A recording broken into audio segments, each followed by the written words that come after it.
Hallelujah, praise the one who set me free. Hallelujah, death has lost its grip on me.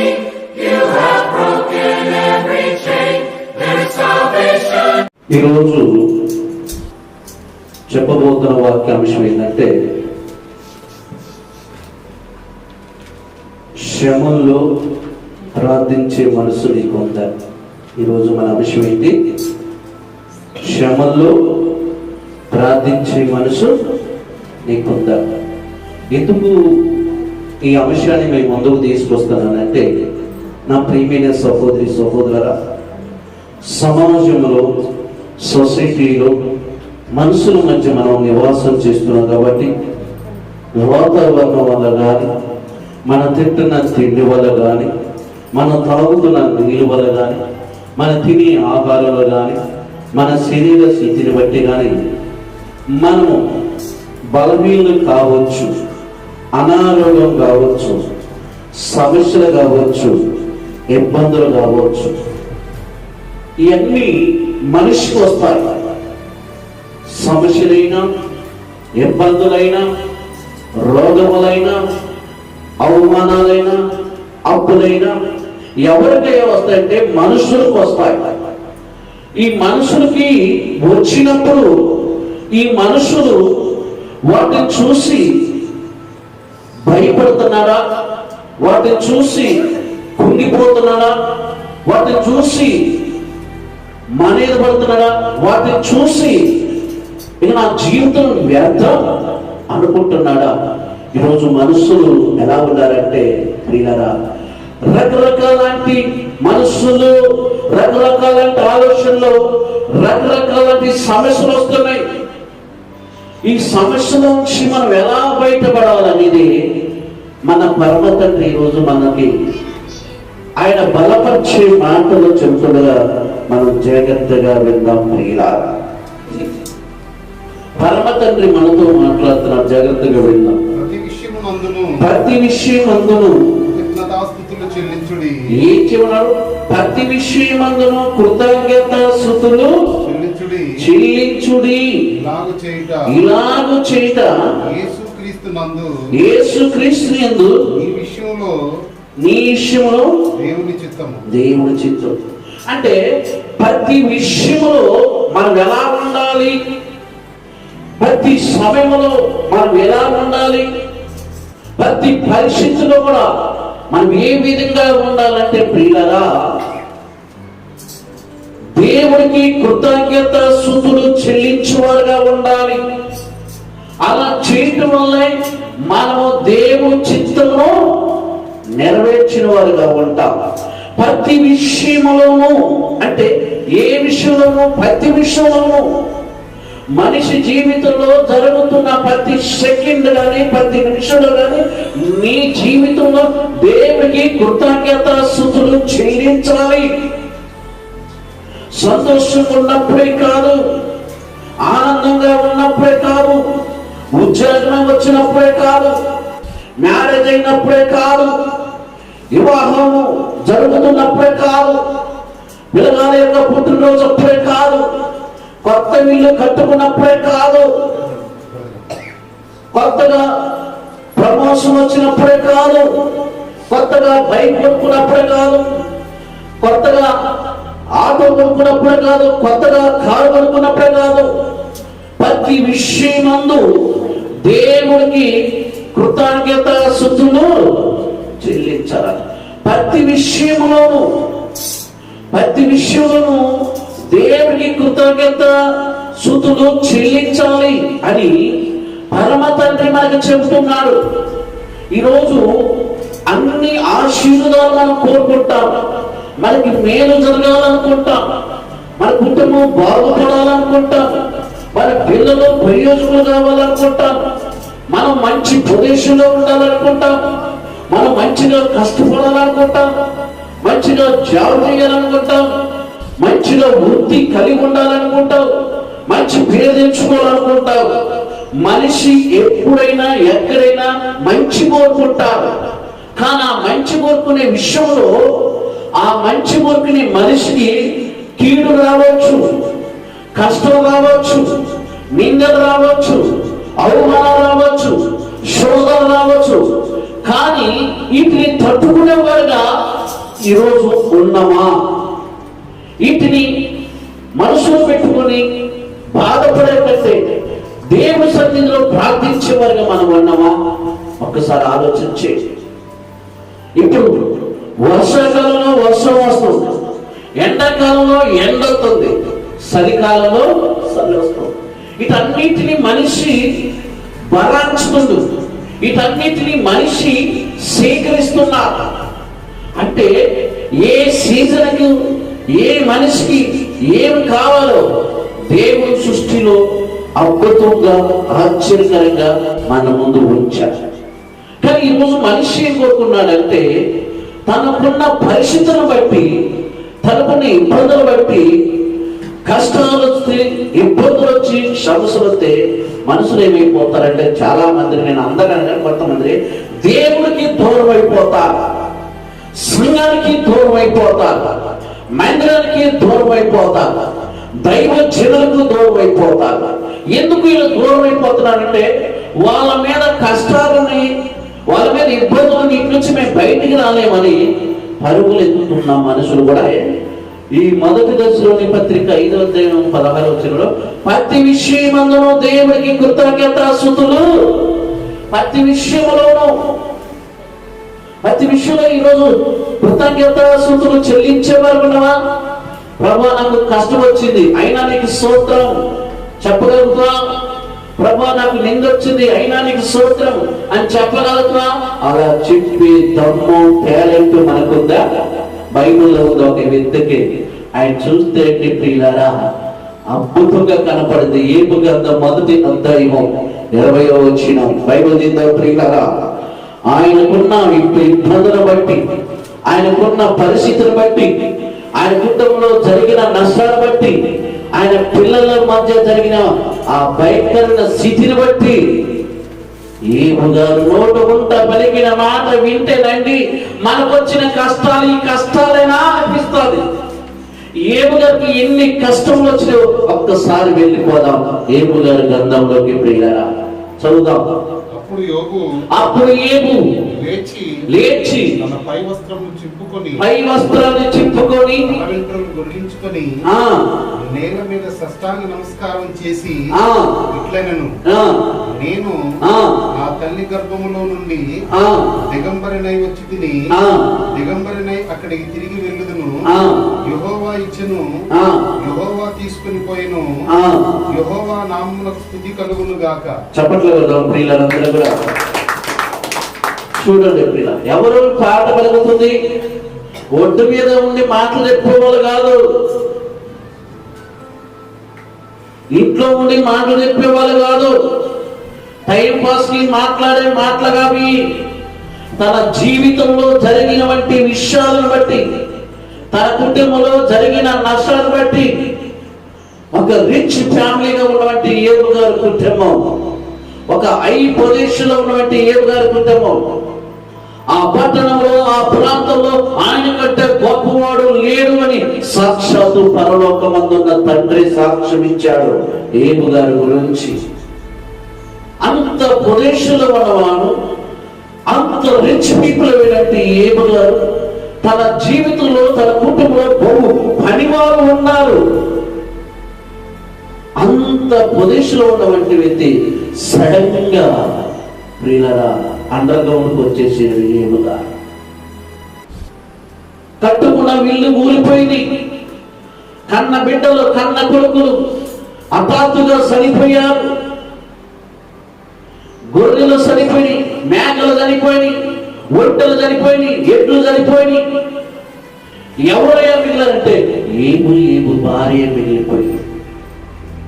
అప్పుడు ఏబు గారికి ఎంత కోపం రావాలి దేవుడి మీద, ఏబు గారికి ఎంత విధేయత దేవుడి మీద చూపించుకొని ఉండాలి.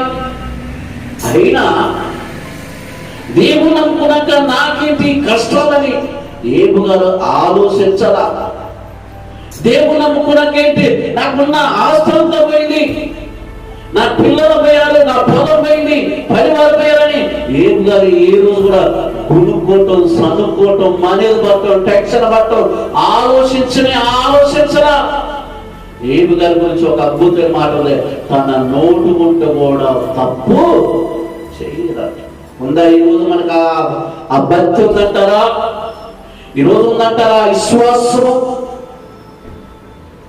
బట్టలు షర్టు చింపుకొని, తల వెంట్రుకలు తొలగించుకొని స్పష్టంగా యెహోవాకు సాగిలపడి దేవుడికి చెబుతున్న మాట, తల్లి గర్భంలో నుండి నేనేమి తీసుకొని రాలేదు, తిరిగి ఏమి తీసుకోకపోను, ఇవన్నీ దేవా నువ్వే ఇచ్చావు, నువ్వే తీసుకున్నావు కాబట్టి నీకే స్తోత్రం.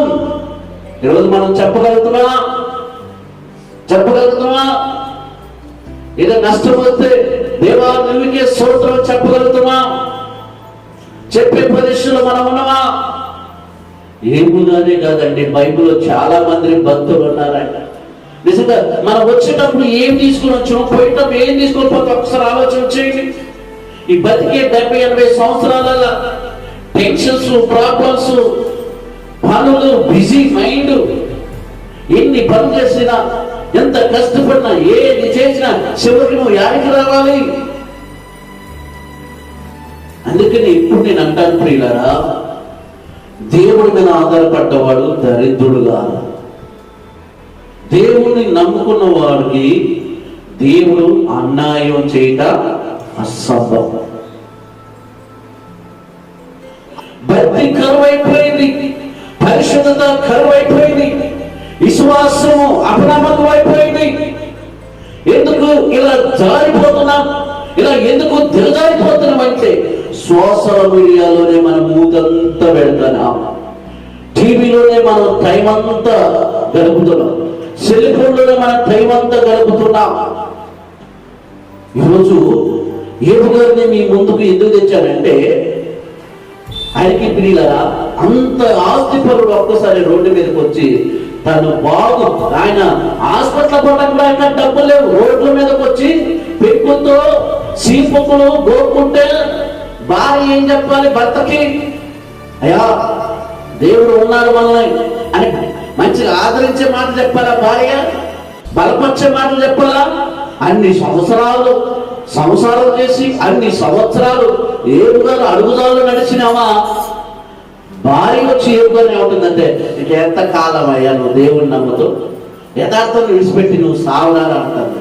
ఎవరంటుంది?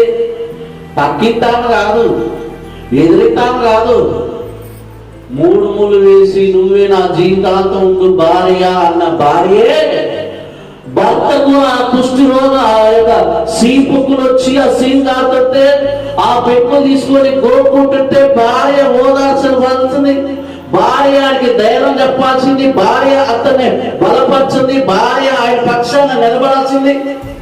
ఏమంటుంది? యథార్థత విడిచిపెట్టి నువ్వు మరణించరా. మంచిగా ఉన్నప్పుడు ఎక్కడున్నావు? నీ అంత అందగారు ఎవరైనా ఉన్నారా ఎవరి అంటాం? నీ అంత మట్టుగలు కూడా ఎవరైనా ఉన్నారా? అంత మంచోడు కాబట్టేగా మీ అమ్మ నాన్న ఏమిగా చేతిలో పెట్టింది. అంత ఆస్తిపరుడు కదా, అంత గుణమంతుడు కదా నీ చేతిలో పెట్టింది. చివరి దాకా ఒకరి మీద నమ్మకం, ఒకరి మీద ఒక ప్రేమ ఉండవలసినటువంటి జీవితంలో భర్త కష్టాల్లోకి వచ్చినప్పుడు, భర్త రోడ్డు మీదకి వచ్చినప్పుడు, సీపక్కుతో గోకున్నప్పుడు భార్య ధైర్యం చెప్పవలసిన పరిస్థితిలో ఏం చెప్పిందో తెలుసా? నువ్వు యథార్థతను వదిలేసి మరణంగా మాయంటావు. అంత కష్టమే వచ్చిందండి. భర్తను అర్థం చేసుకుంది ఇదేనా? భర్త పట్ల ఉన్న ప్రేమ ఇదేనా? భర్త పట్ల ఉన్న జాలి ఇదేనా? 3 ముళ్ళు వేసేటప్పుడు ఏం చెప్పావు? కష్టంలోను, సుఖంలోను, బాధలోను ఎల్లప్పుడూ మరణం తప్ప మనం ఏది చేయదయ్యా అన్నది. ఇప్పుడు ఏం గారు కష్టం వచ్చాక భార్య గుణం బయటపడదండి. ఈరోజు ప్రియారా, కష్టాలు వచ్చినప్పుడు కూడా మనం ధైర్యంగా నిలబడాలి. కష్టాలు వచ్చినప్పుడు కూడా మనం ప్రార్థన చేసేవారు ఉండాలి ప్రియారా. ఆయనే కాదు, ఇంకొక ఆయన కూడా ఉన్నారు. యెషయా గ్రంథం 38 మొదటి వచ్చిన చూడండి. యెషయా గ్రంథం 38 మొదటి వచ్చిన ప్రియారా, పరమ తండ్రి ఈరోజు నిన్ను బలపరిచే వ్యక్తి తన వాక్కులు వినిపిస్తుండగా జాగ్రత్తగా మనం ఆయన వాక్యానికి మన హృదయంలో శోధిద్దాం ప్రియులారా. చూద్దాం బైబిల్లో దినములలో హిజ్కియాకు మరణమైన రోగము కలగగా మరణకరమైన రోగం కలగగా ప్రవక్తయు ఆమోసు కుమారుడునైన యోషియా అతని యొద్దకు వచ్చి, నీవు మరణమవుచున్నావు, బ్రతకవు గనుక నీవు నీ ఇల్లు చక్కబెట్టుకోమని యెహోవా సెలవిస్తున్నాడని చెప్పగా, అతడు తన ముఖమును గోడ తట్టు తిప్పుకొని, యెహోవా యథార్థ హృదయుడనైన సత్యముతో నీ సన్నిధి నేనెట్లు నడుచుకుంటునో, నీ దృష్టికి అనుకూలముగా సమస్తమును నేనెట్లు జరిగించుదునో కృపతో జ్ఞాపకం చేసుకోమని హిజ్కియా కన్నీళ్లు విడుచుచు యెహోవాను ప్రార్థింపగా. మీకు అర్థం కావడానికి వాక్యం అంతా చదివిస్తున్నా. ఎందుకు చదివిస్తున్నా మీకు అర్థం కావాలి. ఎందుకంటే ప్రియులారా, మీకు అర్థం చేసుకునే మనసు మీకు రావాలి, ఆలోచించే మనసు మీకు కావాలి. హిజ్కియాకు సడన్గా మరణకరమైన రోగం వచ్చింది. మరణకరమైన రోగం వచ్చినప్పుడు అతను చేస్తున్న పని ఏంటో తెలుసా? దేవుని నమ్మిన వారు, దేవుని యొక్క చిత్తమును నెరవేర్చేవారు హిజ్కియా. ఆయనకే ఎందుకు మరణకరమైన రోగం వచ్చింది? ఆ మరణకరమైన రోగం వచ్చినప్పుడు దేవుణ్ణి ద్వేషించలేదు, దేవుడికి దూరం కాలేదు, సంఘానికి దూరం కాలేదు, దైవజనులకు దూరం కాలేదు. అని ఏమంటున్నాడంటే, ప్రభుత్వం నన్ను జ్ఞాపకం చేసుకోవాలి, ఒక చిన్న పిల్లగాడు వేడ్చినట్టు ప్రార్థన చేస్తున్నాడు దేవుడికి. హిజ్కియా కూడా అనవచ్చు, నాకెందుకు ఈ కష్టాలు వచ్చినాయి, నాకెందుకు ఈ భయంకరమైన యాది వచ్చిందని దేవుణ్ణి విమర్శించవచ్చు. కానీ హిజ్కియా నోటు కూడా దేవుని ఒక్క మాట కూడా దూషించదు. ఆలోచన చేయండి ప్రియుల. వాళ్ళు మనలాగా దేవుని నమ్మి భూమి మీద జీవించి నివసించి వాళ్ళు కూడా తండ్రి సన్నిధికి వెళ్ళిన వాళ్ళు. మనం కూడా వాళ్ళ తరం వెళ్ళిపోయాక మన తరంలో మనం జీవిస్తున్నాం, మన తరంలో దేవుని నమ్ముకున్నాం. మన కష్టాలు వస్తాయి, ఇబ్బందులు వస్తాయి, సమస్యలు వస్తాయి, అన్నీ వస్తాయి. కానీ మనం వాటిని భరాంచే ధైర్యం కావాలని దేవుని అడగాలి, వాటిని తట్టుకునే శక్తి నాకు కావాలని దేవుని అడగాలి. ఇటు నుంచి విడిపించని ప్రభు పాదాలు పెట్టుకుని ప్రార్థన చేయాలి. ఏ తల్లికి చెప్పినా, ఏ తండ్రికి చెప్పినా, ఏ వ్యక్తికి చెప్పినా, ఏ బంధువులు చెప్పినా మన కష్టం నుంచి మనం విడిపించేవారు ఒక్కరు ఉండరు.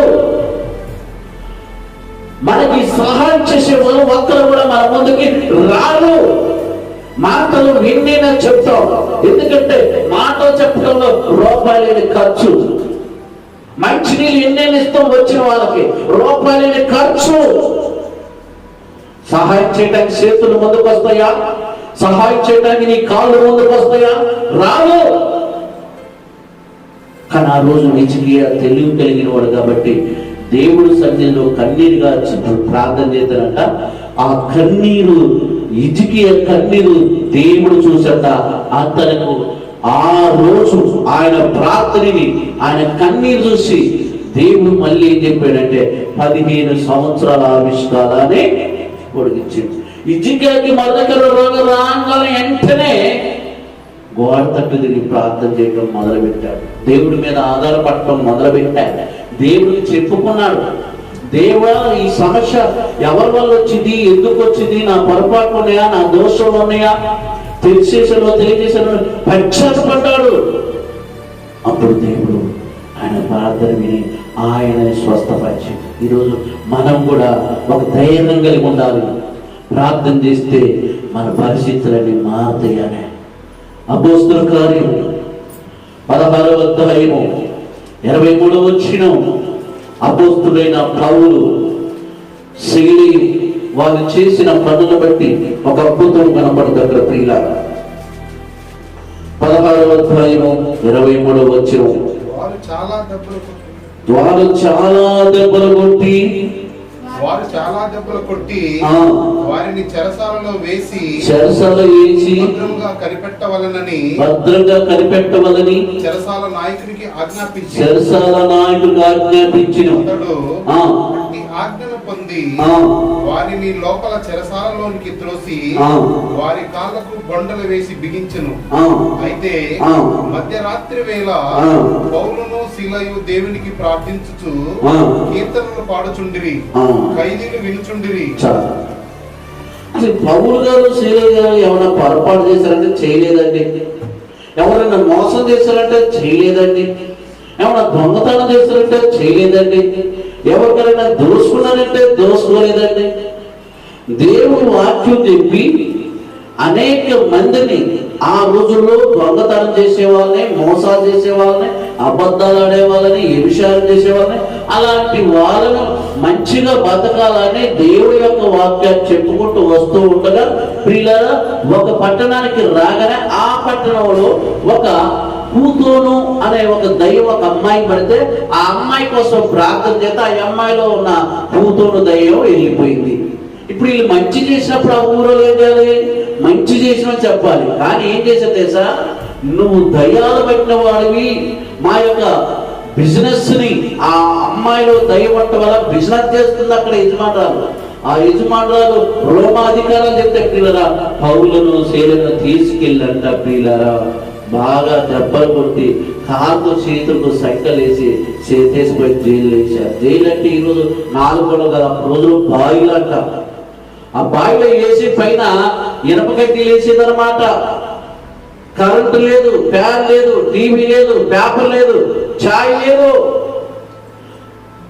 అన్ని దెబ్బలు తిన్నా, అంతగా వాళ్ళని దూషించబడిన, అంతగా విమర్శించబడిన, అంత మందిలో కొట్టి ఒక నేరస్తుగాని ఒక మోసగాన్ని తీసుకొచ్చి ఆ సెరసాల వేసినప్పుడు కూడా పౌలు శీలియు ఏం చేశారో తెలుసా? అబ్బా ఈ దెబ్బలను తిన్నాం కదా, అలిసిపోయినాం కదా, ప్రశాంతంగా రెస్ట్ తీసుకుందామని అనుకోలా. అర్ధరాత్రి అప్పుడంట. ఎప్పుడు? అర్ధరాత్రి. కొంతమంది అంటారు అర్ధరాత్రి అయినా కానీ సెల్లులో నుంచి మూతి మాత్రం తీయదు. ఒక్కసారి యూట్యూబ్ సెల్లులో మూతి పెట్టినట్టు నెట్ అయినా అయిపోవాలి, సెల్లు ఛార్జింగ్ అయినా అయిపోవాలి. ఈ రెండింటిలో ఏదైనా ఒకటి అయితేనే ఆ మూతి తీస్తాం, మొహం తీస్తాం. అప్పటిదాకా అది అయిపోయిందో కాలేదో మన టీవీకి వస్తాం. అది ఏంటి 7:30 నుంచి 9:30 దాకా పిల్లల దేవుని నమ్మిన వాళ్ళంతే, దేవుని నమ్మని వాళ్ళంతే సీరియల్ పిచ్చి మీద పడిపోయారు. ఆ రోజు అర్ధరాత్రి అప్పుడు కూడా పౌలు శీలు అన్ని దెబ్బలు తిని కూడా, అంత నేర్చుకుని కూడా, అంత సిక్కిపోయి ఉండి కూడా వాళ్ళు దేవుడి కంటే అర్ధరాత్రి అప్పుడు చర్చలో ఉన్నప్పుడు పౌలు శీలు దేవుడికి పాటలు పాడుతూ ప్రార్థన చేశారు. చూడండి, మనం మంచి పద్దాలు పని చేస్తాం, 3 పూట్ల భోజనం, సాయంత్రం పడుకునే ముందు 1 గంట, ఒక అర్ధగంట బైబుల్ చదవటం కానీ, ఒక అర్ధగంట ప్రార్థన చేయటం కానీ ఉందంటారా?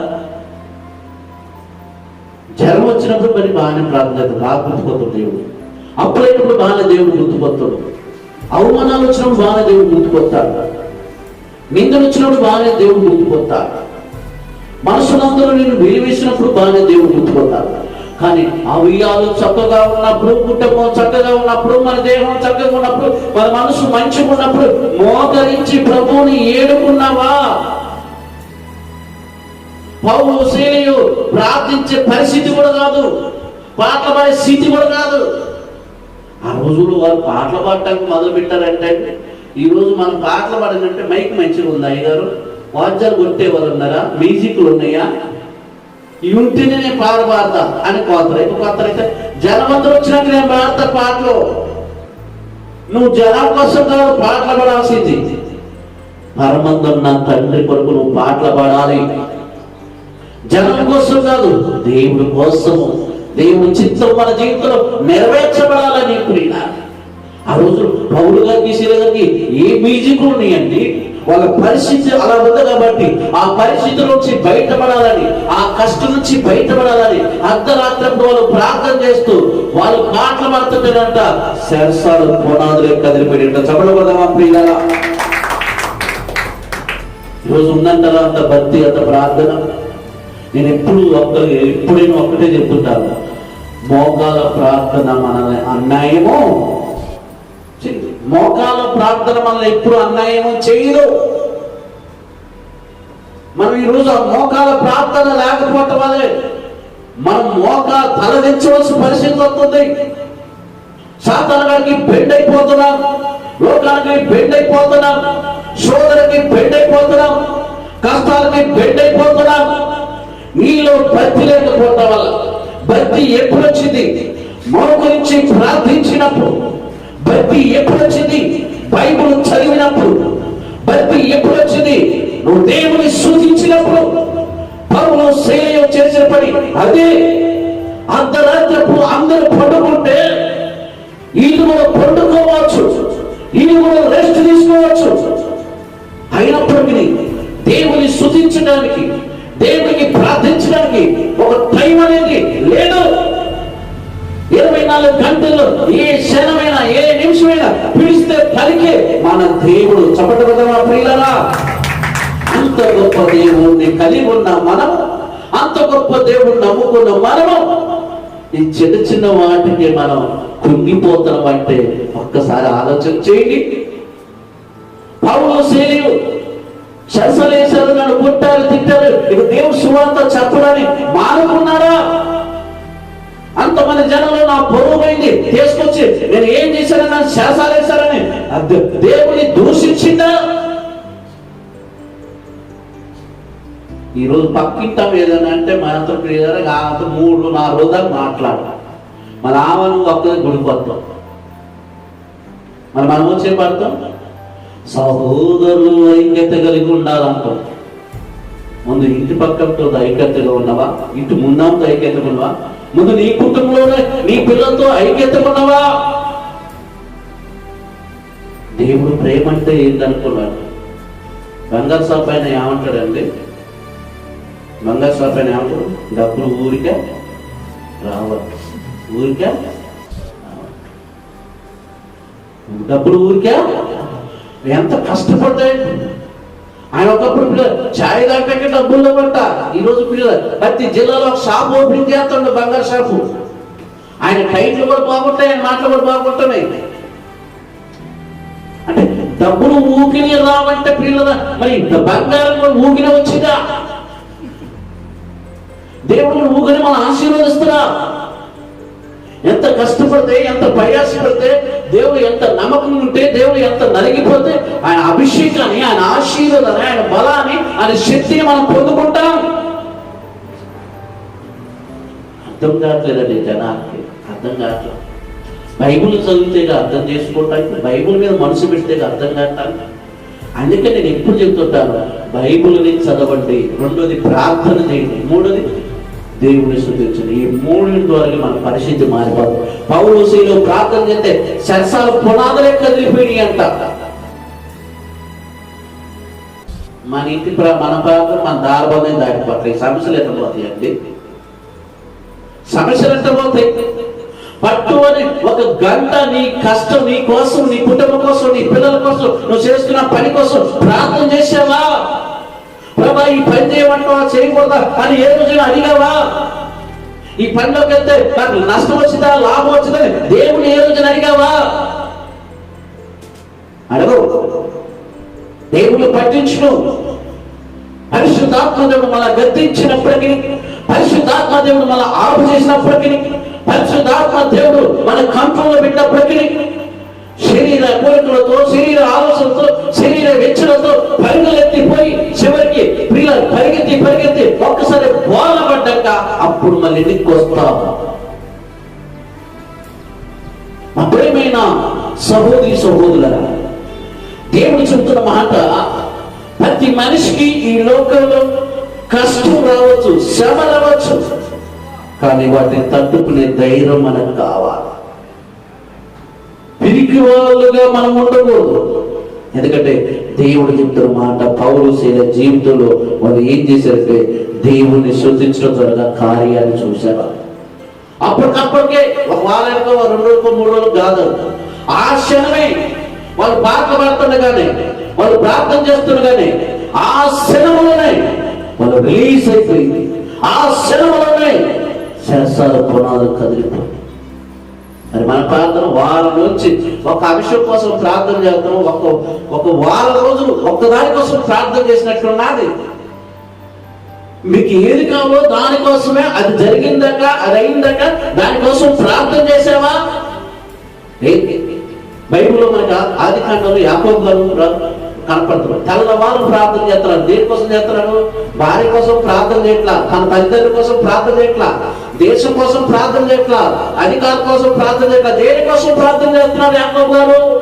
నన్ను దీవించు, నేను ఇప్పుడు దీన స్థితిలో ఉన్నాను, నా పరిస్థితులు బాగలేదు, నా స్థితి గతులు బాగలేదు, నువ్వు నన్ను దీవించయ్యాలి. యాకోబు గారు అంటే ప్రియులను ఒక అర్ధగంట సేపు ప్రార్థన చేసి పండుకోదా, ఒక 2 గంటలు ప్రార్థన చేసి పండుకోదా? ఎన్ని గంటలు చేసినాడు ప్రార్థన? బైబిల్లో ఏమి కనపడితే తెల్లవారు కూడా చేసింది అనమాట. మరి మనం ప్రార్థన చేసుకున్నంటే ఎన్ని అంకం చెప్తూ అంటే, ఎన్ని సాకు చెప్తూ అంటే, ఎన్ని అబద్ధాలు చెప్తూ అండి. అరే దైవజనుడు మీ మంచికో చెప్తున్నాడు, మీ మేలుకో చెప్తున్నారు. ప్రార్థన అంటే సాక్షాత్తు పరలోకమందున్న తండ్రితో మాట్లాడటం, అంత మంచి అవకాశం, అంత సమయం. ఈరోజు ఎంతమందిని నేలపాలు చేసుకుంటున్నారు, ఎంతమందిని వ్యర్థంగా చేసుకున్నారు దేవుడు ఇచ్చిన సమయాన్ని. ప్రార్థనకి మనకి సమయం ఉండదు, కానీ ఈ లోకంలో ఉన్న అన్నిటికీ సమయం ఉంటుంది. దేవుడు ప్రియులారా మన హృదయాన్ని చూస్తున్నారు, దేవుడు మన ఆలోచన చూస్తున్నారు. ఒక్కసారి మనం ఆలోచన చేయాలి ప్రియులారా, ఒకసారి మనం గ్రహించాలి. ఇంకొక భక్తులను చూసుకున్నాం ప్రియులారా. ఎఫెసీయులకు 6వ అధ్యాయం 18వ వచనం ప్రియులారా.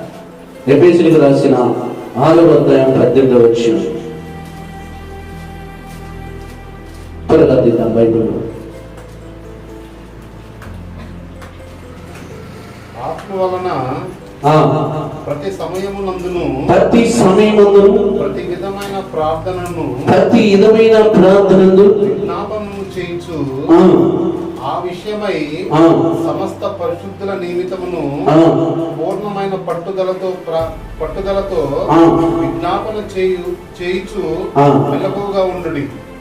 ఏమంటారంటే పట్టుదల కలిగి ఉన్నవాడా, పట్టు గిడమన్నారు. ప్రార్థన చేస్తే ఒక పట్టుదల ఉండాలి, ప్రార్థన చేస్తే ఒక రోషం ఉండాలి, ప్రార్థన చేస్తే ఒక గురి ఉండాలి. ఇక ఎందుకు స్కూల్కి పోతున్నట్టే నేను బాగా చదువుకోవాలంటున్నావు. ఆటోదారు అన్నాడు, ఎందుకు నువ్వు ఆటో పోతున్నట్టే నేను బాగా ఈరోజు బాగా మంచి కిరాయి తప్పాలి, నా కుటుంబాన్ని పోషించుకో. ప్రతి ఒక్కరికి గురి ఉంది.